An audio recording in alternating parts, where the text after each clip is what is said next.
নমস্কাৰ শ্ৰদ্ধাৰ ছাৰ বাইদেউসকল আপোনালোক সকলোকে মই মোৰ ইউটিউব চেনেল নলিনীকান্ত ডেকালৈ স্বাগতম জনাইছোঁ। ছাৰ বাইদেউসকল আমি প্ৰতিখন বিদ্যালয়ে এটি বিশেষ কাৰ্যসূচী ৰূপায়ণ কৰিব লাগিব। ভিডিঅ'টোৰ জৰিয়তে সেই কথাখিনি ক'বৰ কাৰণে চেষ্টা কৰিম। আজি হৈছে আগষ্ট মাহৰ 29 তাৰিখ আৰু আজিৰ দিনটো নেশ্যনেল স্পৰ্টছ ডে হিচাপে আমি প্ৰতিখন বিদ্যালয়তে উদযাপন কৰিব লাগিব আৰু তাক লৈ বিশেষ নিৰ্দেশনা আহিছে। ভিডিঅ'টোৰ জৰিয়তে ডিটেইলছ আপোনালোকক ক'বৰ কাৰণে চেষ্টা কৰিম। এইখন হৈছে বিশেষ নিৰ্দেশনাখন।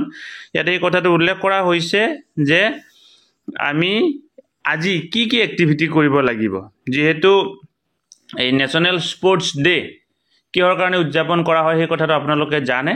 গতিকে তাৰ লগত সংগতি ৰাখি এই কথাখিনি কোৱা হৈছে যে 29 আগষ্ট 2025 তাৰিখে আমি বিভিন্ন ধৰণৰ স্পৰ্টছ ৰিলেটেড এক্টিভিটি আমি বিদ্যালয়বিলাকত কৰিব লাগিব আৰু তাৰ উপৰিও আমি এখন বেনাৰ বনাব লাগিব। বেনাৰখনৰ কথাও এই ইতিমধ্যে দি দিয়া হৈছে।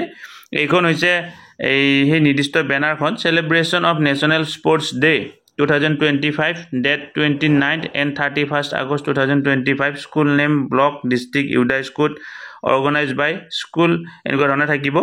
তাৰপিছত ইয়াতে চাওক নেশ্যনেল স্পৰ্টছ ডেটো প্ৰকৃততে কি হয় সেই বিষয়ে কোৱা হৈছে বা কিহৰ কাৰণে নেশ্যনেল স্পৰ্টছ ডেটো আমি উদযাপন কৰোঁ।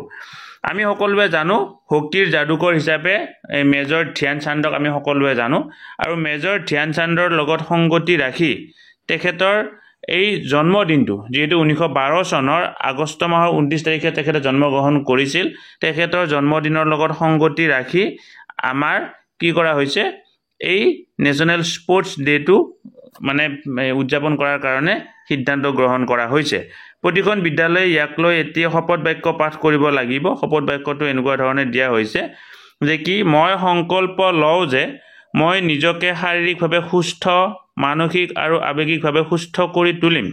মই মোৰ পৰিয়াল আৰু বন্ধুসকলক প্ৰতিদিনে ক্ৰীড়া আৰু ফিটনেছ কাৰ্যকলাপত অংশগ্ৰহণ কৰিবলৈ উৎসাহিত কৰিম। মই খেলা প্ৰতিটো খেলত শ্ৰেষ্ঠতা, সন্মান আৰু বন্ধুত্বৰ অলিম্পিক মূল্যবোধ হৃদয়ংগম কৰিবলৈ চেষ্টা কৰিম। এনেকুৱা ধৰণে অসমীয়া, বেংগলী, বড়ো এনেকুৱা ধৰণে দিয়া হৈছে। গতিকে আপোনালোকে নিজ নিজ বিদ্যালয়ত এনেকুৱা ধৰণে মৰ্ণিং এছেম্বলিত শপত বাক্য পাঠ কৰাই লগতে পৰৱৰ্তী পৰ্যায়ত ছাত্ৰ ছাত্ৰীসকলৰ মাজত আপোনালোকৰ এই বিভিন্ন ধৰণৰ স্পৰ্টছ এক্টিভিটি নিশ্চয় অনুষ্ঠিত কৰিব। ধন্যবাদ। শ্ৰদ্ধা ছাৰ বাইদেউসকল, নলিনীকান্ত ডেকা নামৰ ইউটিউব চেনেলটো হৈছে এটি শিক্ষামূলক ইউটিউব চেনেল। এই চেনেলটোৰ জৰিয়তে আমি শিক্ষক, ছাত্ৰ ছাত্ৰী, অভিভাৱক আৰু বিদ্যালয়ৰ কাৰণে উপযোগী কিছু ভিডিঅ' প্ৰস্তুত কৰিবৰ কাৰণে চেষ্টা কৰোঁ। আপুনি যদি আজি পোনপ্ৰথমবাৰৰ কাৰণে এই চেনেলটো চাইছে, অনুগ্ৰহ কৰি চেনেলটো ছাবস্ক্ৰাইব কৰিব আৰু অল নটিফিকেশ্যন প্ৰেছ কৰি থ'ব।